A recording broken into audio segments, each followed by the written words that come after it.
ఏళ్లు గడుస్తున్న వైసీపీ నేతలు కాకాని గోవర్ధన్ రెడ్డి, రామిరెడ్డి ప్రతాప్ కుమార్ రెడ్డిపై నమోదైన కల్తీ మద్యం కేసు విచారణ మాత్రం ముందుకు కదలడం లేదు.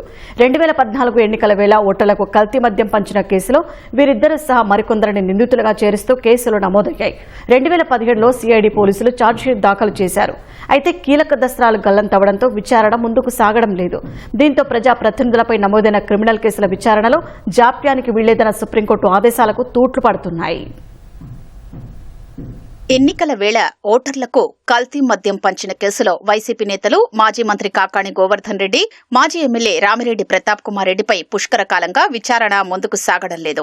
ప్రజాప్రతినిధులపై నమోదైన క్రిమినల్ కేసుల విచారణలో జాప్యానికి వీల్లేదని, ప్రత్యేక కోర్టుల ద్వారా శీఘ్రంగా పరిష్కరించాలన్న సుప్రీంకోర్టు ఆదేశాలు వీరి విషయంలో అమలు కావడం లేదు. 2014 సార్వత్రిక ఎన్నికల్లో నెల్లూరు జిల్లా సర్వేపల్లి నియోజకవర్గంలో కల్తీ మద్యం పంచడంపై కాకాని గోవర్ధన్ రెడ్డి తదితరులపై 4 కేసులు, కావలి నియోజకవర్గ పరిధిలో రామిరెడ్డి ప్రతాప్ కుమార్ రెడ్డి తదితరులపై 6 కేసులు నమోదయ్యాయి. మొత్తంగా ఈ 10 కేసులపై సిఐడి పోలీసులు 2017లో నెల్లూరు కోర్టులో అభియోగ పత్రాలు సమర్పించారు. ఆ తర్వాత వాటిని నెల్లూరు కోర్టు నుంచి విజయవాడలోని ప్రత్యేక కోర్టుకు పంపించారు. వీటిని పరిశీలించిన ప్రత్యేక కోర్టు కీలక దస్త్రాలు మాయమైనట్లు గుర్తించి 2018లో నెల్లూరు కోర్టుకు తిప్పి పంపింది. గల్లంతైన దస్త్రాల్ని కూడా జతచేసి పంపాలని కోరింది. ఆ తర్వాత రాష్ట్రంలో వైసీపీ ప్రభుత్వం ఏర్పడడంతో ఈ కేసుల విచారణలో పురోగతి లోపించింది. కేసును నీరుగార్చే ఉద్దేశంతోనే సహనిందితులు వైసీపీ నేతల సాయంతో ఫైళ్లు మాయం చేసినట్లు అప్పట్లో ఆరోపణలొచ్చాయి. 2024లో కూటమి ప్రభుత్వం ఏర్పడ్డాక ఈ కేసుల్లో కదలిక వచ్చింది. నెల్లూరు సిఐడి అధికారులు అదృశ్యమైన దస్త్రాల్ని జతచేసి నెల్లూరు కోర్టు ద్వారా ప్రత్యేక కోర్టుకు పంపే పనిలో ఉన్నారు. 2014 ఎన్నికల సందర్భంగా ఓటర్లకు నాసిరకం మద్యం పంచగా అది తాగిన వారిలో కొందరు చనిపోయారు. మరికొందరు తీవ్ర అనారోగ్యంతో ఆసుపత్రిలో చేరారు.